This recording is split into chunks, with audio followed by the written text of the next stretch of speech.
Era para ser apenas mais uma manhã comum no Rio de Janeiro. A luz atravessava as cortinas do apartamento com vista para a Bahia, como fazia todos os dias. José de Abreu, aos 78 anos, levantou-se com a habitual lentidão que o tempo impõe. Mas naquela manhã havia algo estranho. Uma dor discreta no peito, uma falta de ar insistente, como se cada respiração exigisse um esforço desproporcional. Não era o tipo de homem que corre ao médico por qualquer desconforto. Já enfrentara exílio, perdas, escândalos públicos, amores partidos e reconciliações silenciosas. Mas dessa vez, seu corpo parecia querer dizer algo urgente. Horas depois, sentado numa sala de espera fria de um hospital particular em São Paulo, José tentava disfarçar a inquietação com seu charme sarcástico de sempre. Brincava com a enfermeira, fazia piada sobre a idade, sobre a televisão brasileira. Mas seus olhos denunciavam o medo. Exames foram feitos rapidamente. Eletrocardiograma, tomografia, exames de sangue. O médico entrou na sala sem sorriso. Olhou para os papéis. Evitou o olhar de José. E então disse as palavras que mudariam tudo. Fibrose pulmonar idiopática. José não entendeu de imediato. Pediu para repetir. O médico explicou. Uma doença rara, progressiva e sem cura. Seus pulmões estavam se tornando rígidos, incapazes de expandir-se como antes. As cicatrizes internas, invisíveis, estavam lhe roubando o ar. Ele estava, literalmente, começando a sufocar por dentro. Silêncio. Por alguns minutos, José não disse nada. Apenas olhava fixamente para a tela do computador, onde aparecia a imagem esbranquiçada dos seus pulmões. Pensava nos filhos, nos personagens que interpretou, na sua voz. Aquela voz que atravessou décadas, palcos, novelas, discursos inflamados e confissões íntimas. Aquela voz que agora tremia só de imaginar um futuro sem fôlego. O médico continuou a falar. Medicamentos novos, terapias experimentais, possibilidade de retardar o avanço da doença. Mas José já não escutava. Seu pensamento corria solto, tentando encontrar alguma lógica para aquele golpe. Tantos anos de vida pública, de batalhas vencidas, de renascimentos. E agora, quando finalmente se permitia desacelerar, vinha o aviso. O tempo está se esgotando. No caminho de volta para casa, olhava pela janela do carro. As ruas movimentadas, os gritos dos ambulantes, o cheiro de café, de asfalto quente. A cidade pulsava, viva, enquanto dentro dele tudo parecia em suspenso. Pela primeira vez em muito tempo, ele sentia que talvez não estivesse mais no controle da própria história. Em casa, fechou as janelas, desligou o celular. Sentou-se no sofá em silêncio. Pensou em publicar uma nota, em contar aos fãs. Mas não queria piedade. Queria compreensão. Queria tempo para assimilar. Passou horas lendo sobre a doença. Blogs, artigos médicos, relatos de outros pacientes. Cada linha confirmava a brutalidade do diagnóstico. Não era imediato, mas era irreversível. À noite, deitado, olhava para o teto escuro. Lembrou-se de uma cena antiga em que interpretava um homem à beira da morte. Ironia. A ficção agora parecia mais suave que a realidade. E naquele momento de solidão absoluta, uma lágrima escorreu. Não era medo, não era revolta. Era-se a consciência dolorosa de que cada suspiro, a partir dali, seria precioso, que cada palavra dita, cada olhar trocado teria peso. Mas também havia uma decisão. Enquanto houvesse ar, haveria voz. Enquanto houvesse voz, haveria luta. Porque José de Abreu nunca foi de se calar. E não seria agora, com a respiração falhando, que ele deixaria de contar sua história. Antes da fama, antes do rosto conhecido estampado nas telas da televisão brasileira, existia apenas um jovem inquieto. Um rapaz de Niterói, nascido em 1946, filho de uma professora e de um funcionário público. José de Abreu cresceu numa casa simples, onde livros e discussões políticas se misturavam ao cheiro de café e ao som do rádio. Desde cedo, ele soube que não conseguiria viver calado. O mundo precisava ser questionado, a autoridade desafiada e a arte vivida como resistência.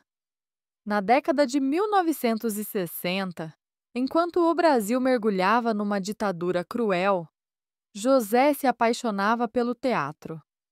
Para ele, subir no palco era mais do que interpretar.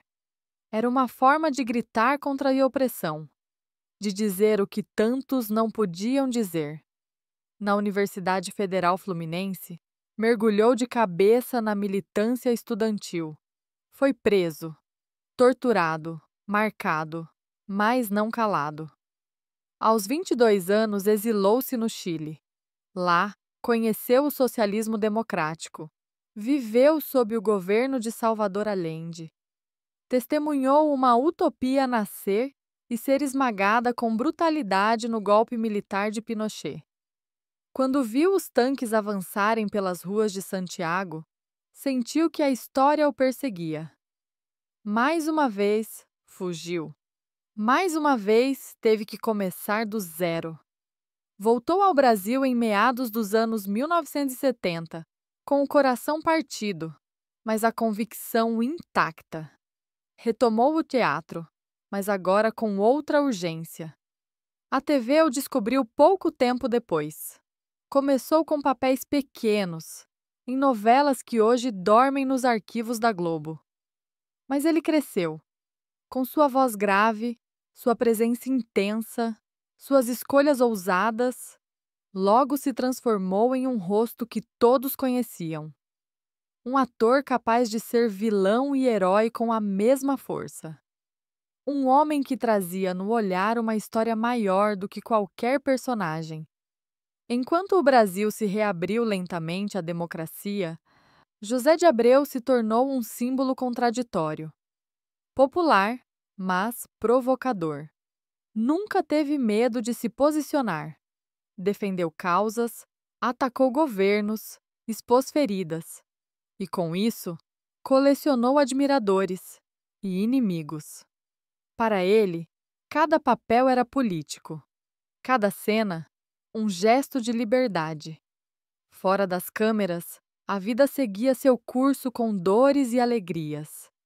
Viveu grandes paixões, teve 5 filhos, enfrentou tragédias que marcaram sua alma, como a morte precoce de um de seus filhos em um acidente trágico, algo que o silenciou por meses e que ele raramente comentava. Essa dor, carregada em silêncio, transbordava nos olhos quando ele interpretava um pai, um homem quebrado, um personagem à beira do abismo. Com o tempo, aprendeu a rir de si mesmo. Virou meme, virou trending topic. Mas nunca deixou de ser sério no que dizia. E mesmo quando parecia cansado da exposição, voltava. Mais afiado, mais indignado, mais inteiro. Agora, com o pulmão enfraquecido, revendo essa trajetória toda de um só fôlego, José de Abreu entende. Ele não é só um ator. É uma cicatriz viva da história brasileira. E talvez, ao contar sua própria história, possa curar mais do que a si mesmo. O tempo passou. Mas a intensidade dentro de José não cedeu. Mesmo com a respiração mais curta, mesmo com o diagnóstico pairando como numa sombra silenciosa, ele continuou sendo ele. Polêmico, contundente, vivo. Enquanto muitos da sua geração se acomodaram ao silêncio confortável da maturidade, ele escolheu o contrário: falar mais alto. Nas redes sociais, virou figura constante. Comentava política, denunciava injustiças, brigava com haters, ironizava os poderosos. José de Abreu não se escondia, expunha-se.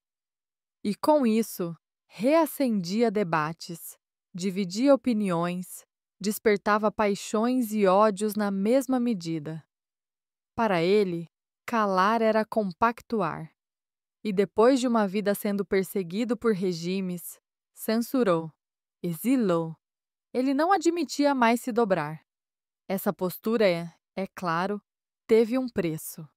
Foi processado, cancelado, aplaudido, vaiado. E em muitos momentos, incompreendido. Mas em nenhum instante demonstrou arrependimento. Prefiro errar sendo livre do que acertar sendo covarde, dizia, quase como um mantra. Suas palavras, afiadas como navalhas, não pediam licença. Entravam cortando. E para quem sabia ouvir, revelavam mais do que provocação. Mostravam feridas abertas de um país que ainda não se reconciliou consigo mesmo. Ao mesmo tempo, José buscava paz em outros territórios. Mudou-se por um tempo para a Nova Zelândia. Queria ar puro, queria distância, queria observar o mundo de longe, como se isso o ajudasse a compreendê-lo melhor. Lá, redescobriu o silêncio. E com ele, vieram reflexões mais suaves, mais íntimas. Escreveu, leu, assistiu ao tempo passar com a serenidade de quem sabe que não tem mais nada a provar. Mas o chamado da arte era sempre mais forte. Voltou ao Brasil. Aceitou novos papéis. Não mais como galã, nem como vilão clássico. Agora interpretava homens que se pareciam com ele, cheios de dúvidas, cicatrizes, ternura e raiva misturadas. Cada personagem era um espelho torto. Cada cena, uma despedida possível. Nos bastidores, respirava com a ajuda de aparelhos discretos. No palco ou na tela, disfarçava como um mestre. Quem via, não sabia. Quem sabia, não dizia. Em entrevistas recentes, falava com uma calma nova. Não mais aquele ímpeto juvenil, mas uma lucidez feroz.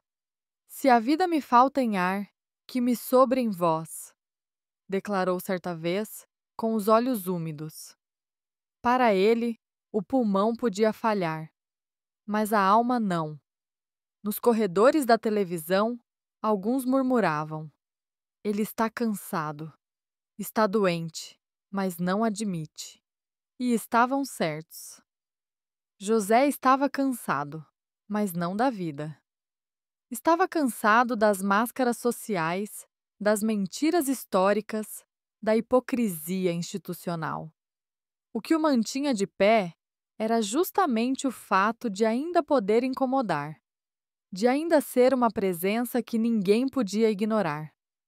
E assim, mesmo com o fôlego curto, José de Abreu continuava gritando. Com os olhos, com as palavras, com os gestos. Porque para ele, enquanto houver plateia, haverá resistência. E enquanto houver resistência, ele estará em cena. Num domingo silencioso, José de Abreu se sentou diante da janela e olhou o mar. As ondas iam e vinham, impassíveis. A vida lá fora parecia seguir sem pressa, sem pausa. Mas dentro dele, algo pulsava como se cada segundo fosse o último. Não era medo da morte. Ele já a tinha conhecido de perto. Nos porões da ditadura, nos exílios, nos corredores de hospital, no olhar perdido de um filho que partiu cedo demais. Não.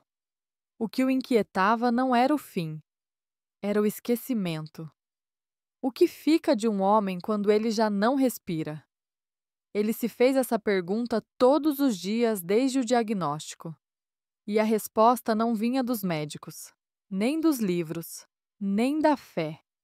Vinha da arte, dos corpos que interpretou, das frases que disse, das verdades que viveu com a intensidade de quem não sabia separar palco de vida. José era personagem de si mesmo. Um homem que se reinventava a cada ato, que morria e renascia com cada cena, que enfrentava os fantasmas com a mesma coragem com que encarava a câmera. Nas semanas mais recentes, a doença avançou. Os remédios começaram a pesar no corpo. A voz, outrora firme como um trovão, agora vacilava em entrevistas. O riso vinha mais curto, as palavras mais espaçadas. Mas nada disso o calava. Continuava escrevendo. Continuava respondendo comentários. Continuava falando sobre política, sobre o Brasil, sobre as contradições de um povo que ele nunca deixou de amar, mesmo quando o feriram. Um dia, um repórter lhe perguntou: "Você tem medo de ser esquecido?" José sorriu, cansado, mas pleno. "Não. Tenho medo de não ter sido ouvido." E essa frase, dita sem dramatização, sem pose, resume toda a sua existência. Ele não queria estátuas, nem homenagens póstumas. Queria ser ouvido em vida. E foi. À sua maneira, ruidosa, apaixonada, desafiadora. Como um trovão no meio do silêncio. No final, quando as câmeras se desligam, quando os aplausos cessam, resta uma memória. E José de Abreu sabia disso. Por isso, nunca mediu palavras. Por isso, enfrentou tudo de frente: o preconceito, a censura, a doença. Sabia que cada gesto seu deixaria marcas em quem o assistia, em quem o lia, em quem o ouvia. E esse era seu maior papel: ser semente de inquietude, de pensamento, de liberdade. Hoje, ele ainda está entre nós, respirando com dificuldade, sim, mas respirando. E enquanto houver ar, haverá José. Porque seu último ato não será o fim, será o recomeço. Nos livros, nas cenas, nas ideias, nas revoluções silenciosas que ele provocou. E quando cagou, um dia, o corpo finalmente se calar, será apenas para que a voz ganhe um eco eterno. A cortina pode cair, mas o palco nunca estará vazio.